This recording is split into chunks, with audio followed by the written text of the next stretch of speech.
আমাদের সমাজে বেশিরভাগ মানুষের জন্য যাকাত দেওয়াটা সহজ, বিশেষ করে সাধারণ মানুষ যারা আমরা মধ্যবিত্ত বা সাধারণ যাকাত আদায়কারী, অনেক বড় শিল্পপতি ব্যবসায়ী না, তাদের জন্য যাকাত দেওয়া একেবারে সহজ।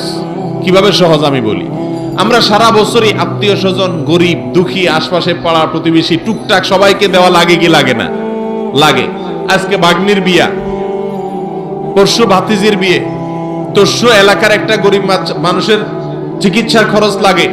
এরকম টুকটাক কাজে আমাদের সবসময় দেওয়া লাগে কি লাগে না? এই লাগাটা, এই দেওয়াটা আপনি শুধুমাত্র যাকাত থেকে হিসাব করে করে দিবেন। কোত্থেকে দিবেন? যাকাত থেকে। বাস, তাহলে হয়ে গেল। যাকাত সারা বছর ধরে দেওয়া যায়। আপনি শুধু ডায়েরিতে বা একটা খাতাতে লিখে রাখবেন যে আজকে একজন গরিব আসলো, তাকে এটা দিলাম যাকাত থেকে, নোট করে রাখেন।